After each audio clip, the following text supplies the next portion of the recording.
Hello hi friends, ಇವತ್ತು ಉದ್ದಿನ ವಡೆ ಯಾವ ರೀತಿ ಮಾಡೋದಂತ ನೋಡೋಣ. ಅದಕ್ಕಿಂತ ಮುಂಚೆ ನಮ್ಮ ಚಾನಲ್ ಸಬ್ಸ್ಕ್ರೈಬ್ ಮಾಡ್ಕೊಂಡಿಲ್ಲ ಅಂದರೆ ದಯವಿಟ್ಟು ಸಬ್ಸ್ಕ್ರೈಬ್ ಮಾಡ್ಕೊಂಡು ವಿಡಿಯೋ ನೋಡಿ. ಇಡ್ಲಿ ಜೊತೆ ಮಾಡೋದಕ್ಕಿಂತ ಈ ಥರ ಸಪ್ರೇಟಾಗಿ ಮಾಡ್ಕೊಂಡು ತಿಂದರೆ ತುಂಬ ಚೆನ್ನಾಗಿರುತ್ತೆ ಅಂತ ನಾನಿಲ್ಲಿ ಸಂಜೆ ಸ್ನ್ಯಾಕ್ಸ್ ಟೈಮ್ಗೆ ಮಾಡ್ಕೊಳ್ತಾ ಇದ್ದೀನಿ. ಇಲ್ಲಿ ಆಗಲೇ ನಾನು ಒಂದು 4 ಗಂಟೆ ಮುಂಚೆನೇ 1 kg ಉದ್ದಿನಬೇಳೆ ನೆನೆ ಹಾಕ್ಕೊಂಡಿದ್ದೀನಿ. ಜಾಸ್ತಿ ನೆನೆಯೋದೇನು ಬೇಕಿಲ್ಲ, ನಮಗೆ ಒಂದು 4 ಗಂಟೆ ನೆಂದರೆ ಅಷ್ಟೇ ಸಾಕು. ಒಂದು ಮಿಕ್ಸಿ ಜಾರಿಗೆ ಆದಷ್ಟು ಗಟ್ಟಿಯಾಗಿ ರುಬ್ಕೋಬೇಕು. ನೀರು ಜಾಸ್ತಿ ಹಾಕ್ದೇ ನಮಗೆ ವಡೆ ಟೆಕ್ಸ್ಚರ್ ಬರೋ ತನಕ ಆ ಥರ ರುಬ್ಕೋಬೇಕು. ಜಾಸ್ತಿ ಫೈನಾಗಿ ನುಣ್ಣಗೂ ಆಗಿರಬೇಕು. ಅದನ್ನು ಈ ಥರ ಒಂದೊಂದು ಜಾರಿಗೆ ಸ್ವಲ್ಪನೇ ಹಾಕ್ಕೊಂಡು ಗಟ್ಟಿಯಾಗಿ ರುಬ್ಕೊಂಡ್ರೆ ವಡೆಯನ್ನು ಚೆನ್ನಾಗಿ ಬರುತ್ತೆ. ನೋಡ್ತಾ ಇರ್ಬೋದು, ಈ ಥರ ಮಾಡಿದ ತಕ್ಷಣ ನಮಗೆ ನೋಡಿ ಎಷ್ಟು ಈಸಿಯಾಗಿ ಬೀಳಬೇಕು. ಈ ಥರ ಮಾಡ್ಕೊಬೇಕು ನಾವು ಇದನ್ನು. ಇನ್ನು ಉಳಿದಂಥವನ್ನು ಸಹ ಎಲ್ಲ ರುಬ್ಕೊಂಡು ಈ ಥರ ಹಾಕ್ಕೊಂಡಿದ್ದೀನಿ ನಾನು.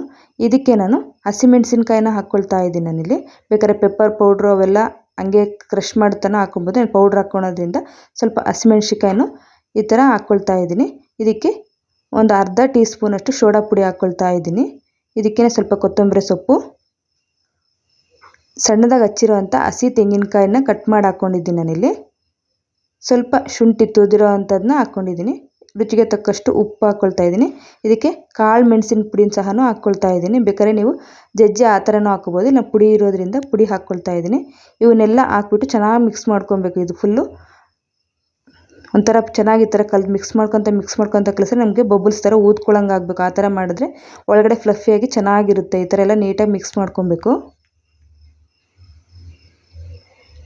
ನೋಡಿ, ಈ ಥರ ಎಲ್ಲ ಚೆನ್ನಾಗಿ ಎಲ್ಲ ಮಿಕ್ಸ್ ಆದಮೇಲೆ ನಾವು ನೀರಲ್ಲಿ ಅದ್ದಿದ್ರೆ ನಮಗೆ ಈ ಥರ ವಡೆ ಟೆಕ್ಸ್ಚರ್ ಬರಬೇಕು. ನೀರಲ್ಲಿ ಅದ್ದಿನೇ ಹಾಕಬೇಕು. ಈ ಥರ ಡೈರೆಕ್ಟ್ ಇದು ಮಾಡೋಕ್ಕೋದ್ರೆ ಬರೋಲ್ಲ. ಒಂದು ಪಕ್ಕದಲ್ಲಿ ನೀರು ಇಟ್ಕೊಂಡು ಈ ಥರ ಹಿಂಗೆ ಹಾಕಿದ್ರೆ ಹಿಂಗೆ ಎಣ್ಣೆಗೆ ಬಿಟ್ಟರೆ ಹಂಗೆ ಬೀಳೋ ಹಾಗಿರ್ಬೇಕು. ಇದನ್ನು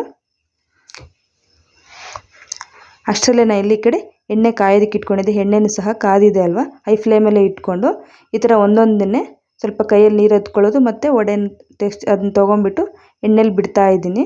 ನಿಮ್ಗೆ ಎಷ್ಟು ಸೈಜ್ ಬೇಕೋ ಆ ಸೈಜಲ್ಲಿ ಮಾಡ್ಕೊಬೋದು. ನಾನು ಇಲ್ಲಿ ಸ್ವಲ್ಪ ದೊಡ್ಡ ಸೈಜಲ್ಲೇ ಮಾಡ್ಕೊಳ್ತಾ ಇದ್ದೀನಿ. ನಾನಿಲ್ಲಿ ಉಂಡೆ ರೀತಿಲಾದರೂ ಮಾಡ್ಕೊಬೋದು. ಸ್ವಲ್ಪ ತೆಳುವಾಯ್ತು ಅಂದರೆ ಒಂಚೂರು ಮೈದಾ ಮಿಕ್ಸ್ ಮಾಡ್ಕೊಂಡು ಸಹ ಮಾಡ್ಕೊಬೋದು. ಆದರೆ ಬರೀ ಉದ್ದಿನಬೇಳೆಲ್ಲೇ ಮಾಡ್ಕೊಂಡ್ರೆ ಚೆನ್ನಾಗಿರುತ್ತೆ. ಸ್ವಲ್ಪ ಮೈದಾ ಅಂದ್ರೂ ಟೇಸ್ಟ್ ಚೆನ್ನಾಗಿರಲ್ಲ.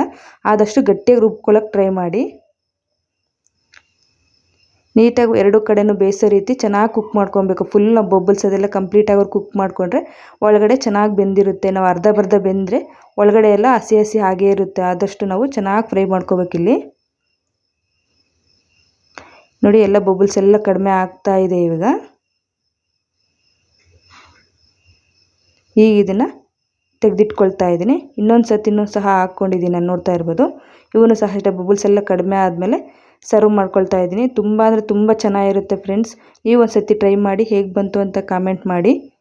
ಇದಕ್ಕೆ ವಡೆಗೆ ಸಾಂಬಾರು ಮತ್ತು ಚಟ್ನಿ ಒಳ್ಳೆ ಕಾಂಬಿನೇಷನ್, ಹಸಿ ಚಟ್ನಿನೇ ಮಾಡಿರೋದು.